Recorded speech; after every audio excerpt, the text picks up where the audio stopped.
watching Podcast This with Jesse Miller.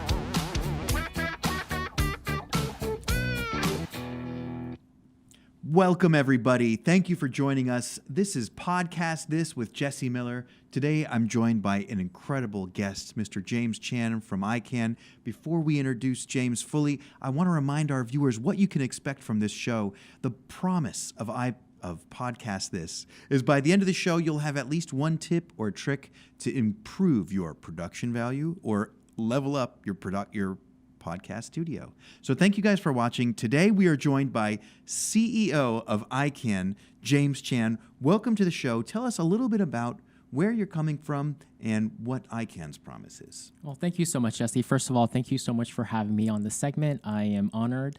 It's been a pleasure getting to know you after all these years. I am coming from Houston, Texas. iKan has been around for 20 plus years, and we specialize in manufacturing in-studio broadcast equipment. In-studio broadcast equipment. So over the years, iKan has seen some changes. I remember there was camera accessories and there was this or that, but now there's definitely two focuses. I find iKan's main concentrations to be in teleprompting and lighting. Am I about right there? You are, absolutely. Tell me a little bit more about what separates iKan from the competition with respect to lighting. So we have been, like I said, in business for over 2 decades. We have a sizable market share in traditional television in terms of call letters and affiliates. We do a lot of work with the large media groups, including Nexstar and Gray. And so we know our way around lights really well. Our focus has always been about value engineering lights to be the best of what it can be, right? So we focus a lot on high CRI, getting our lights to be of such quality that it's closely mimicking the sun. CRI. Color Rendering Index. Thank you so much, Jesse. Sure. And just call me out if I ever throw an acronym without explaining the context. So we're all about TLAs here, which is 3-letter acronyms. So carry on. Excellent. So the sun has a 100 CRI, a perfect CRI. Anything that approaches the quality of the sun means that the light that bounces off your skin looks natural to the camera and to the audience. So 100 is the sun. Our lights achieve a 97-98% CRI, which is essentially the top of the industry standard. Most of your consumer-grade lighting is in the 80s range. And these are the ring lights I'm buying on Amazon. Or just your consumer-grade light bulbs, right? Okay. LED light bulbs are ubiquitous now. And so, yeah, you're generally looking at around 85, 88 CRI. So yeah, 97-98% really achieves kind of the quality of the sun in a controlled indoor environment without the heat of the sun. So one major advancement I'm familiar with iKan, and full disclosure, at the podcast studio of the universe here at Midtown Video, we're exclusively lit with iKan's PoE lighting. So let's jump right into it. What is iKan doing that it feels like none of the other organizations are doing right now? Correct. Nobody else is doing this. We have developed power over Ethernet lighting, which means that a single Ethernet cable, right, a Cat6, RJ45 cat cable, is powering the light, controlling the light, as well as helping you manage kind of the workflow of the light through automation. The beauty of that is that RJ45 is low voltage. So these lights can be installed in existing places, which is oftentimes what we're finding at the non-traditional media markets. We're talking about schools, corporations, churches, and various houses of worship. Non-purpose-built places where the room exists, and now you want to build a studio. This is a perfect example. We are in a space that was not purpose-built for video production, right? Only television stations and large billion-dollar, trillion-dollar blue-chip companies can afford a purpose-built space. Most of us have to look at using an existing space to build out a studio. So our viewership is largely corporations, universities, maybe some of the higher-end public high schools and charter high schools, and so many of our viewers are faced right now with this demand, right? We want to generate content. We want our executives to look really great. We want our faculty to have a voice where other people can hear. And I can't tell you how many times we've quoted a lighting grid and we've said, okay, well, here's what it costs to put all the fixtures in, and then you've got to call an electrical contractor to put all the electrical outlets in the ceiling, et cetera, et cetera. Tell me what PoE lighting is doing in that scenario.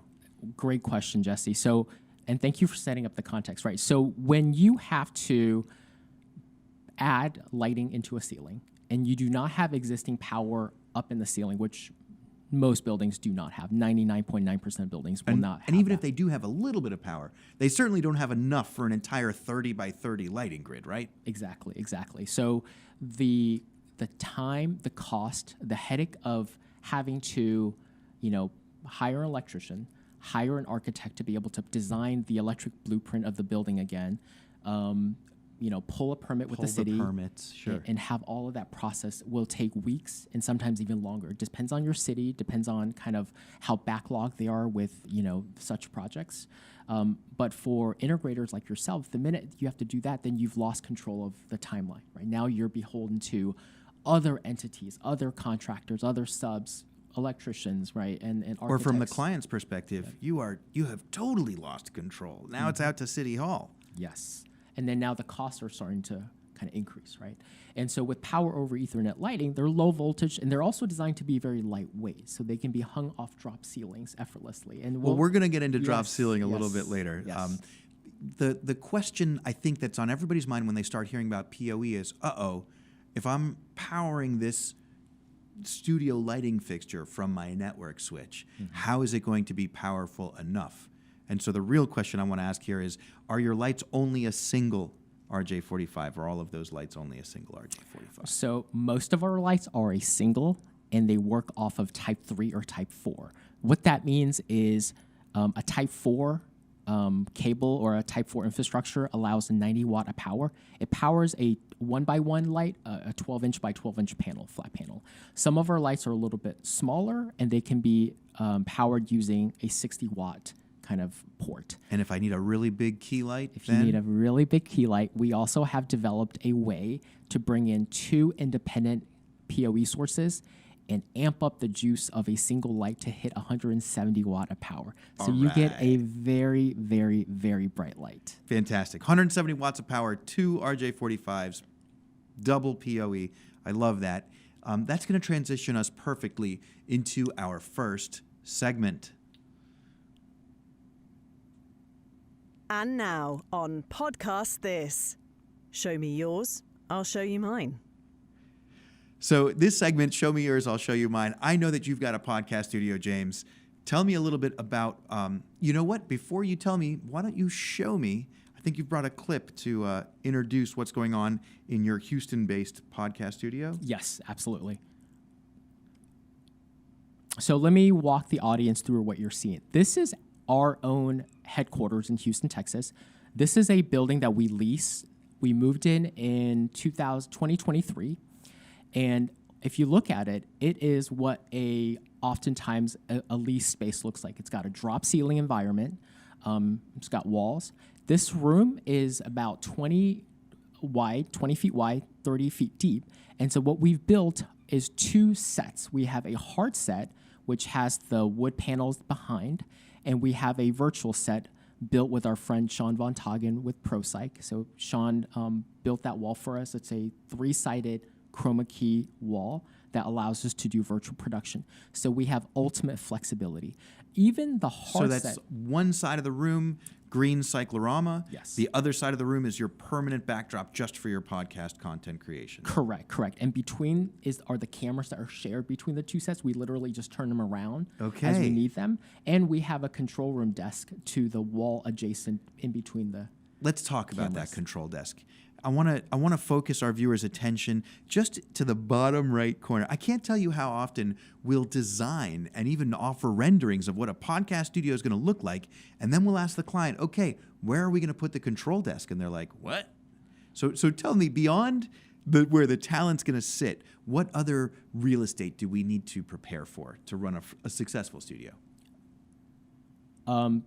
Jesse, you mentioned the control room. We need space for the cameras, and we need enough space so the cameras can actually pick up the full space of the rooms, right? So if you're talking about a single camera or a multi-camera setup, let's see. I mean, it again depends on where you want to put the rack. We chose to put the rack in the same space. Okay.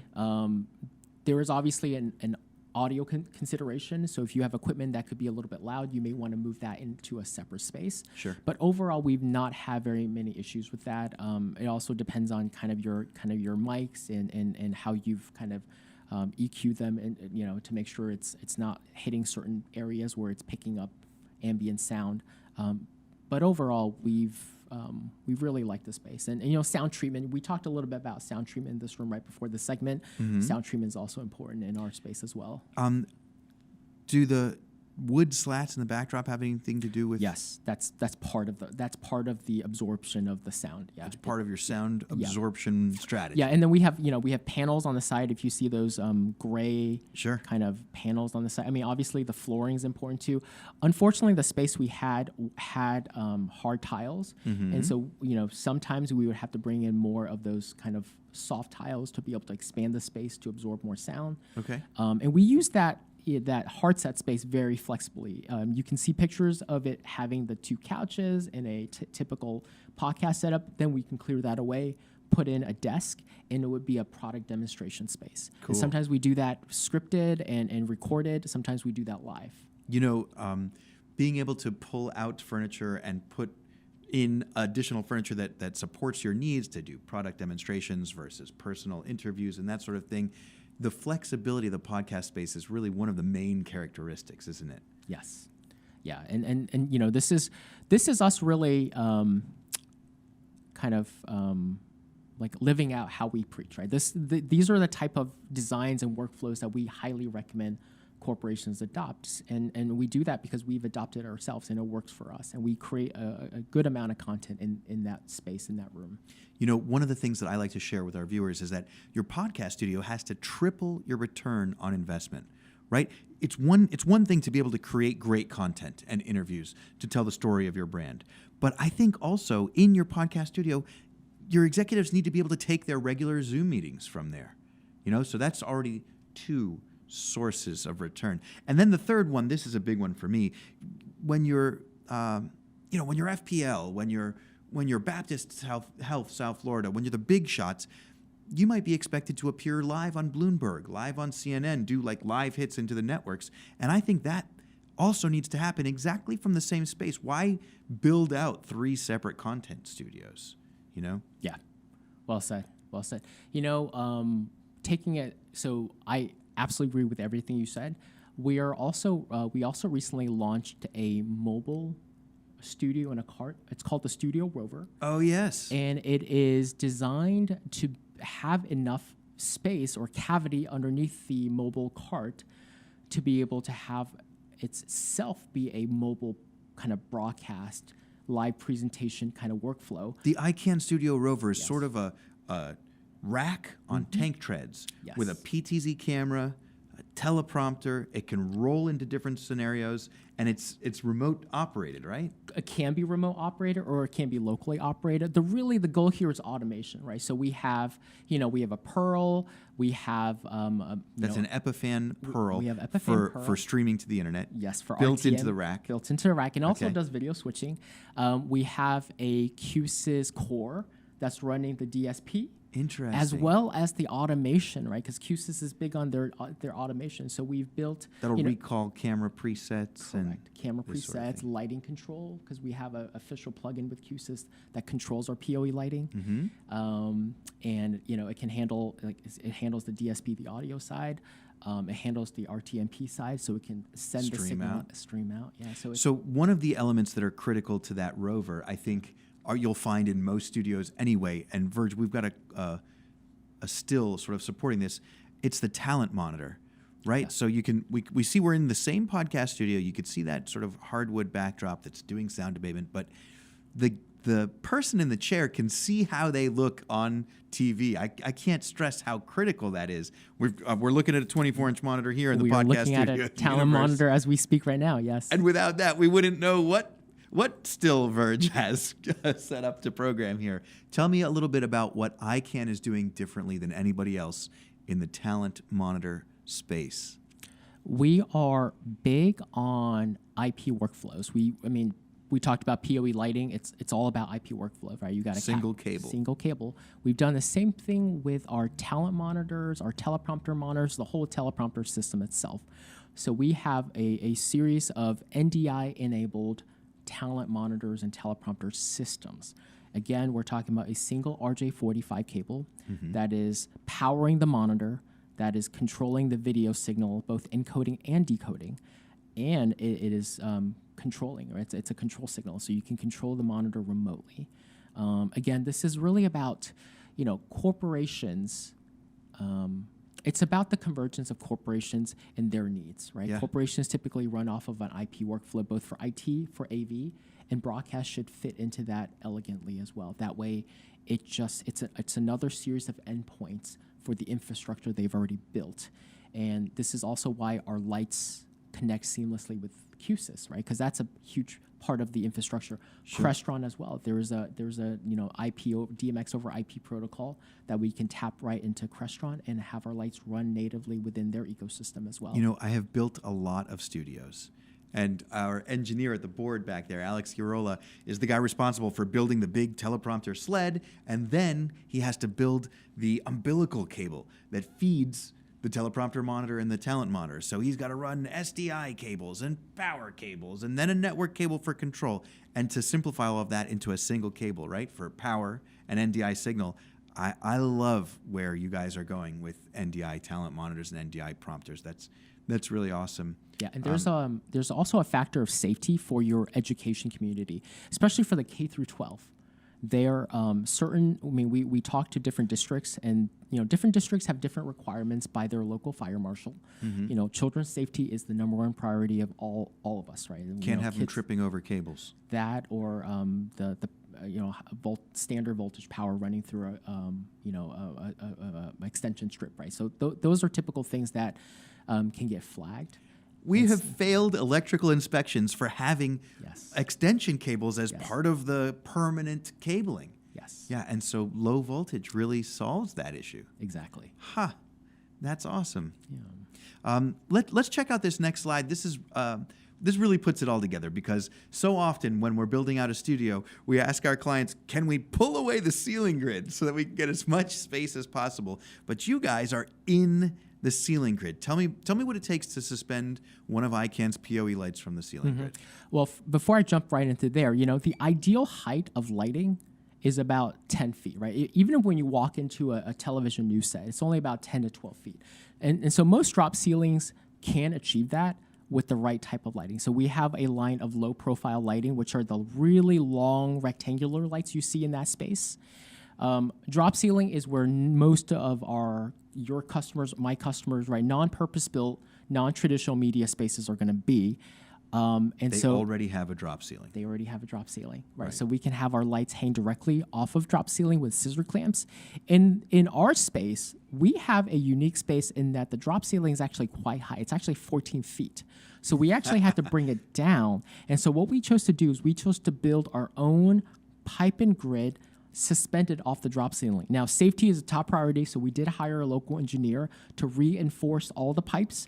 And so if you see the wires that run outside of the center channels of the pipes, they are strapped through the drop ceiling up to the top of the trusses at the very top of the deck. Yeah. And so this is all safety rated and all that. But you can see that it is possible, if you have a high drop ceiling, to be able to build a grid and suspend it from the drop ceiling. It may save you a considerable amount of investment if you do it this way.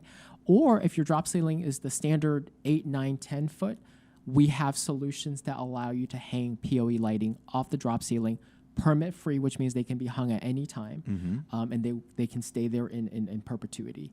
Again, they're IP controls, so once you hang it, you plug it into the network, you control it remotely. You control it remotely from your phone, from your iPad. We've got a computer anywhere. running iKan's Light Deck software, and I've got a Stream Deck with my 2 presets. We go off and then, show mode. Yeah. And so that's where we're at right now, this iKan Stream Deck show mode profile running on my iKan Light Deck show mode profile recalled from our Stream Deck. I love using it. Let me share with you a really exciting news, Jesse. Okay. So we have just inked an official partnership with Bitfocus, Okay. which is the platform behind Stream Deck. Yes. And so they are going to build our lighting connection, our lighting plugin. So Excellent. it's an official partnership. It will be both the companion side as well as the button side, which is the commercial supported side. But Congratulations. Well, thank you That's so much. Huge. Yeah. The El Gato episode is our episode number 6 on September 14th with Mr. James Thompson from the Arts Center for the Performing Arts in Miami. But I'm glad we've got this tie-in. That is so cool that you guys are Bitfocus certified. Yes. Fantastic. So before we leave the Show Me Yours segment, let's take one last look at my favorite shot from your podcast studio. This is it in action. You got your host and your guest, your sound abatement in the back. You got a cool monitor showing all of your your branding. What we don't see is the talent-facing monitors. I imagine those are all single cable, right? We're sending power and signal, decoding NDI over the network for those.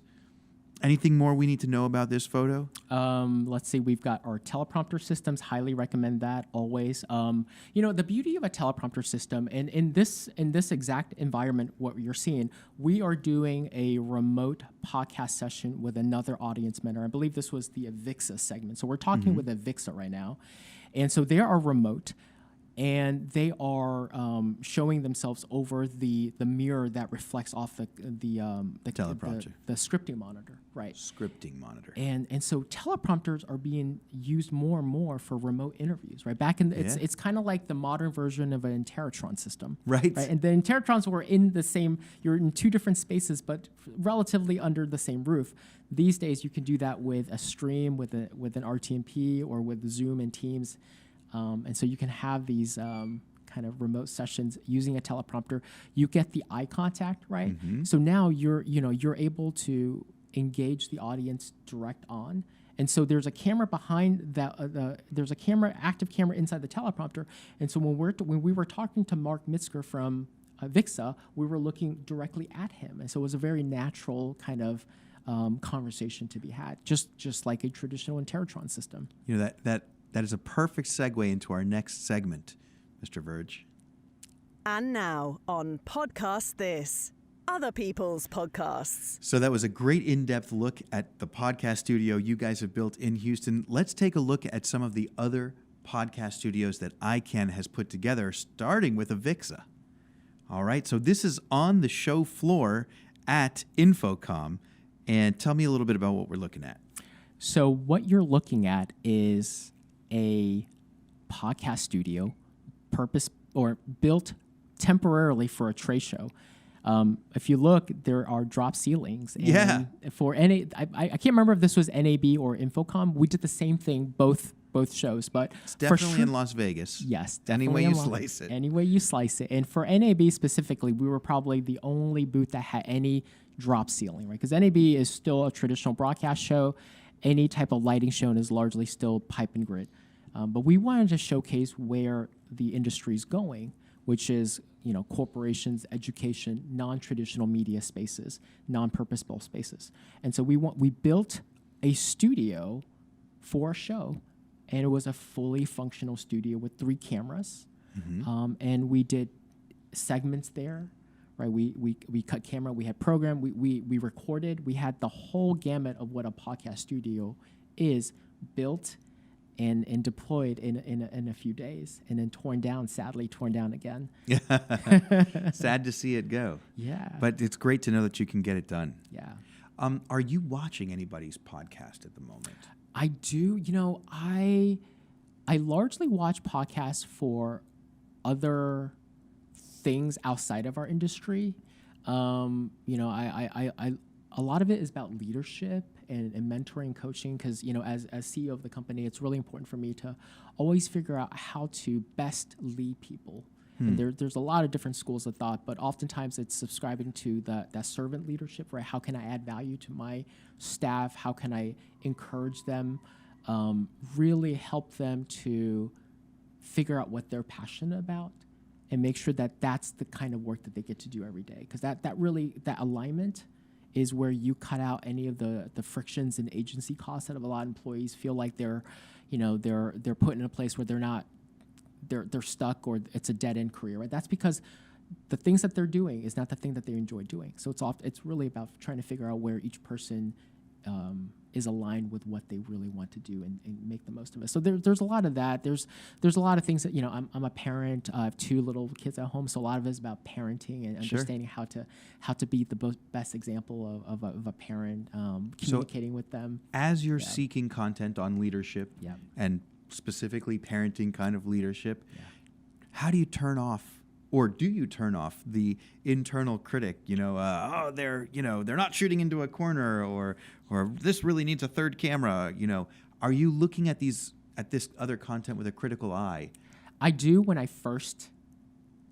Yes, always, but only initially. Okay. You size them up immediately in terms of the quality of their production, their audio, their lighting. You just catalog it, right? It's almost like a gut reaction. Oh, this is a high quality production. Like there's got to be a baseline. Yes. Certainly the story is critical. I'm watching for the content. I need to hear it. But if it doesn't meet a certain level, it's not going to be able to hold my attention for very long. Well, it will not hold my visual attention. Okay. Right. So if it's still high quality content, but it's so lacking in the visual appeal, I just won't watch it.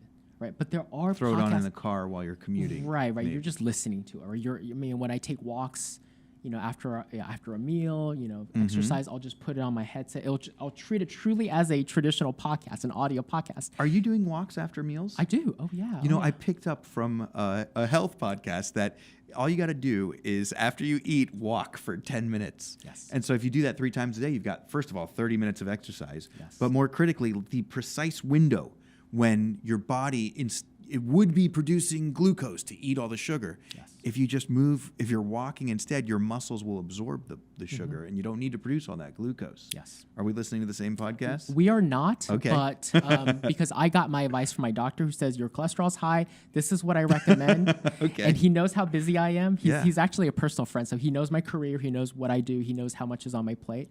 He's like, James, just walk 15 minutes after every meal and you'll do fine. So my podcasts are validated by your doctor. Yes. Well, we're good. All we right. are good. We are good. I'll add one more thing. There's been a lot of study that talks about how well you think and learn while on the move.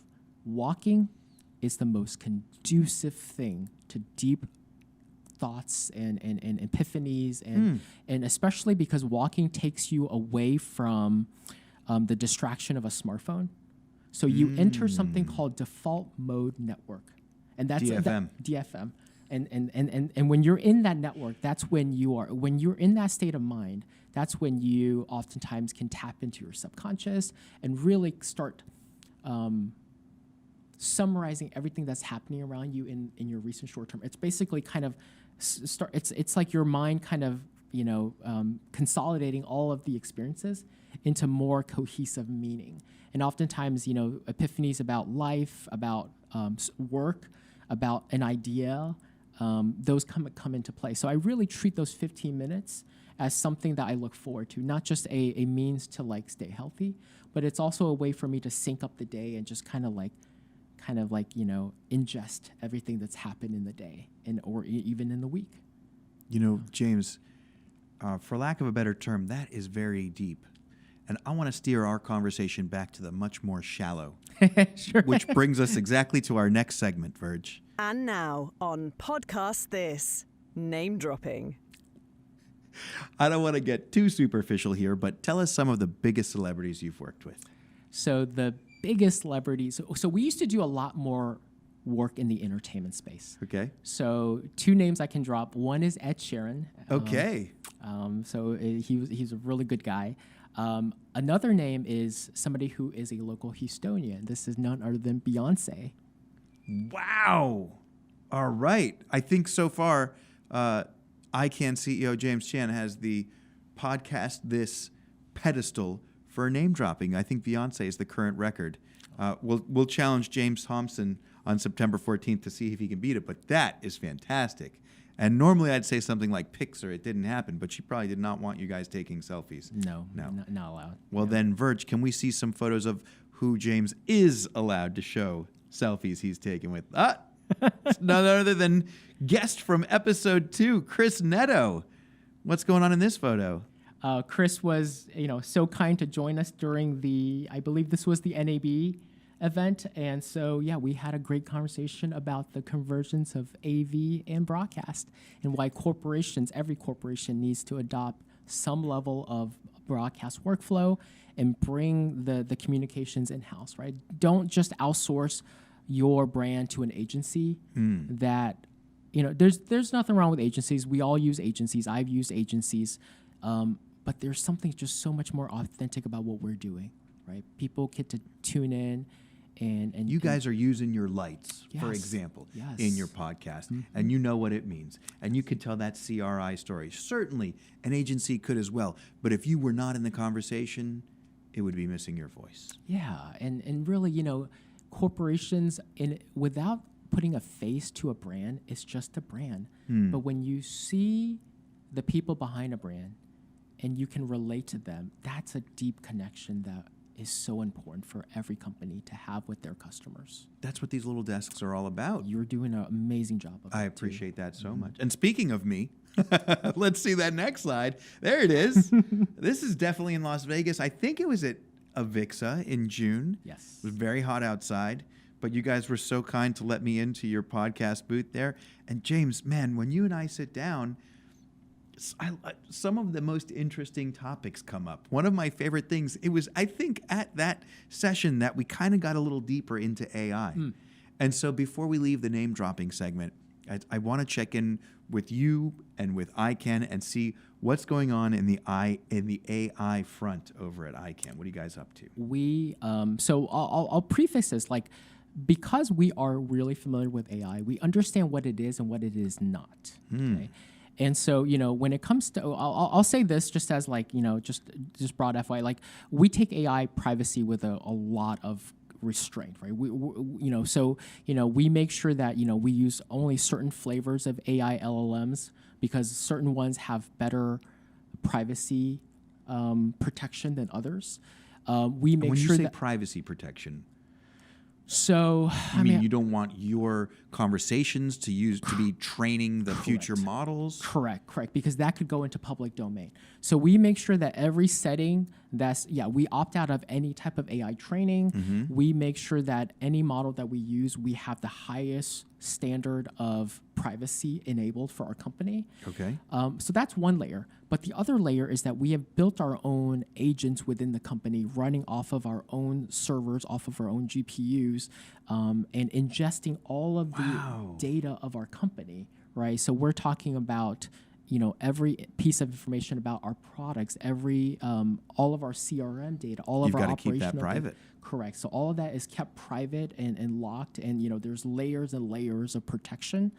But are you building those on Microsoft Azure or? No, we're using Anthropic's platform for the paid tokenized LLMs, and then we also have our own locally hosted. So we use a blend of both, simply because what a lot of people may not realize is that running an AI model that's paid for, like a Claude or an ChatGPT, you have to subscribe to that model. Right. And for enterprises, you have API calls. So you're paid by those calls. Most of us use AI as a a la carte, all-you-can-eat buffet subscription. It's $20 a month or it's $100 a month. You can use it as much as often. That's your kind of your spending limit. At the enterprise level, they don't give you that. You have to pay per use. Per API call. And it can get crazy. And the biggest problem right now is that AI, until it goes public, they're all being heavily subsidized by their VCs, right? By their investors, right? Yeah. So we have to imagine to drive users. Exactly. So we are anticipating that token cost is subsidized something like 90% right now.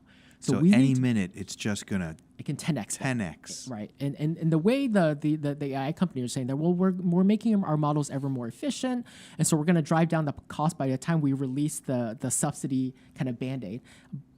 Sure, I don't believe that. So we make sure that we use AI in a way that's privacy mindful, responsible, as well as making sure that we have the right blend of using local LLM, which means we're not paying for anything other than electricity to power those GPUs. Or when we use the models, we use frontier models with restraint. We use frontier models with batching, which means that it's half the price. So there's on-demand LLM and there's batch LLM. And you get all your requests in, and then go to sleep, and you wake up, and you don't even. It's not even nighttime. It's just batching actually happens in real time as well. It's just not instant. Right. So if you can wait 5 minutes, you've saved yourself half the cost of a token. So these are kind of know-hows, but really it's about how we use AI. And for me, I subscribe to the model of the 3 C's. So AI represents. When you interface with AI, the 3 C's are coach, clerk, and colleague. They play different roles, right? And so really what I strive for AI to do within iKan is reduce as much of the digital grunt work as possible for our staff. Clerk work. Yeah, a lot of the clerk work. Clerk work. Clerk work, yes. It works like clerk work. Works like clerk work. And so, if we can reduce a lot of that, then we free up the bandwidth of every person to enjoy the things that they do most. Yeah. Right? Because we all have the things we have to do to get through the day, or the things we have to do to keep the business running.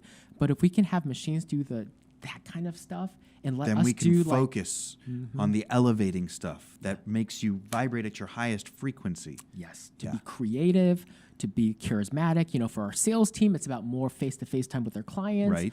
For the product team, it's really about being creative with, innovation. Solving problems.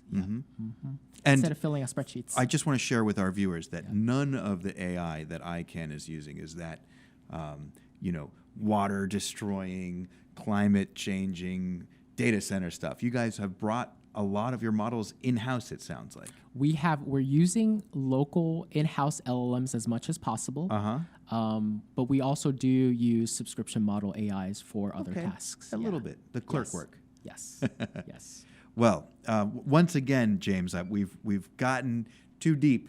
I got to shallow us up again and bring us to our next segment. It's my fault. No, I dig it. I mean, you please come back and add more depth to our show. But in the meantime, let's get shallow, Verge. What do we got coming up? And now on Podcast This, the wish list.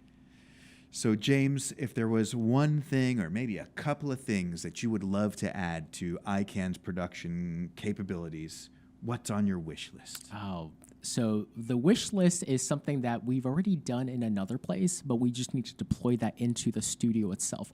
So we mentioned at the top of the segment about building. We've released a product called the Studio Rover. The Studio Rover, yeah. And it has automation built in. So the idea here is that we want to reduce the learning curve of operating a facility, right? Because a lot of corporations, it's not only the capital investment of the infrastructure, of the space, of the equipment. It's all about the team. It's the team. The experts they expect that you'd need to run the system. Correct.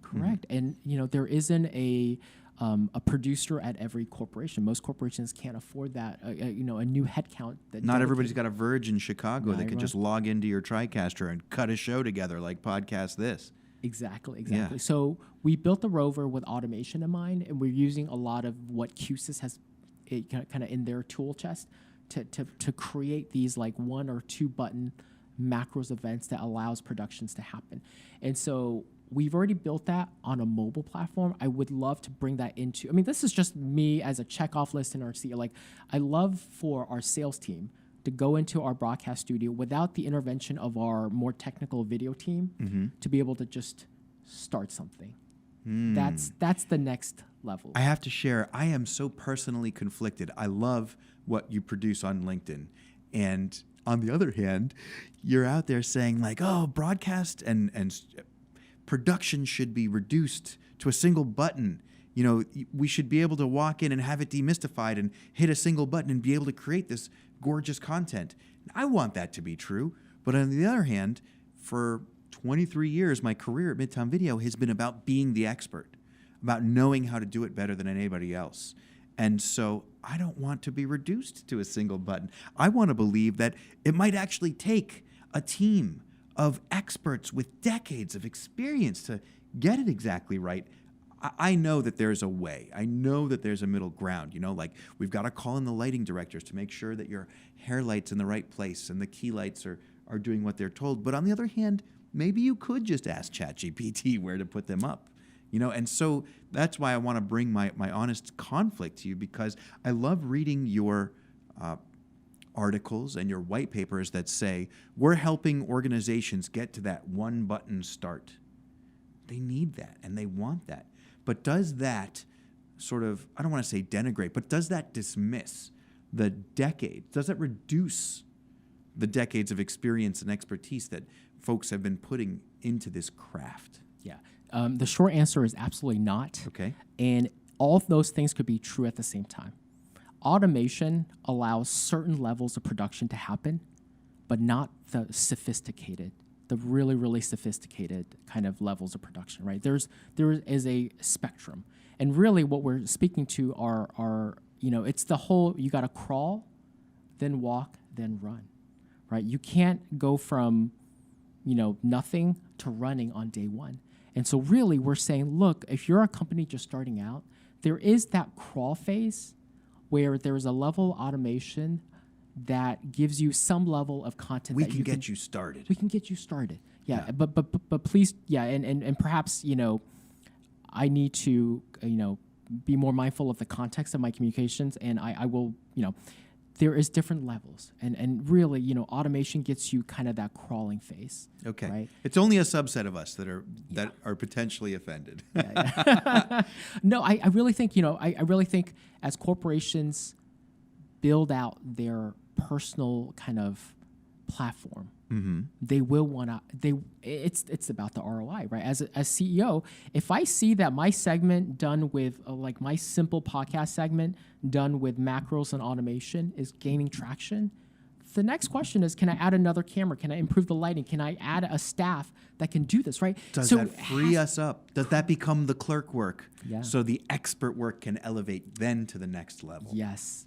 I really believe that if we get more corporations adopting something to start, they will want to get better, and at a tipping point from the crawling to walking to running, you will have dedicated staff to support the whole production, because that's what you ultimately want.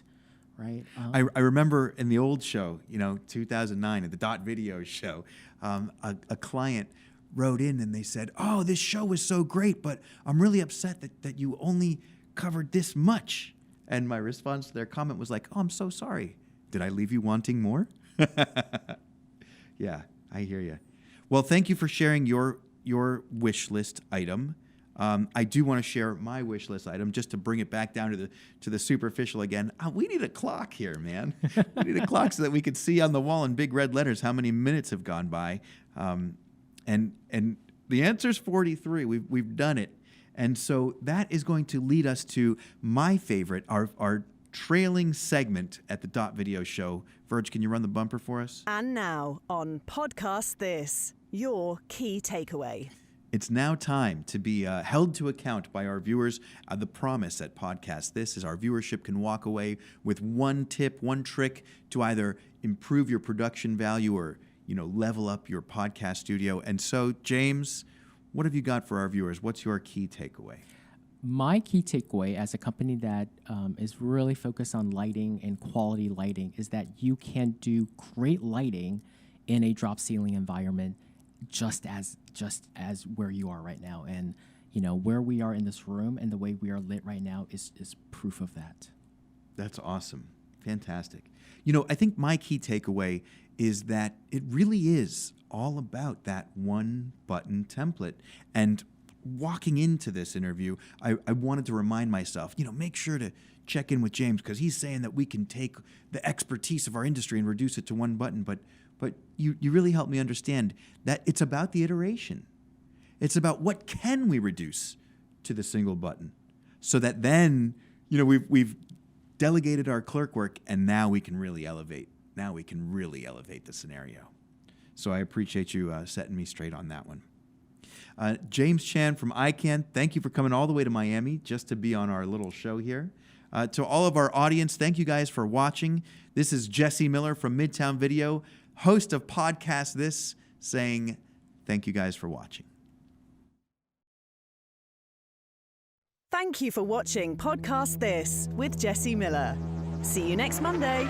Same pod time, same pod channel.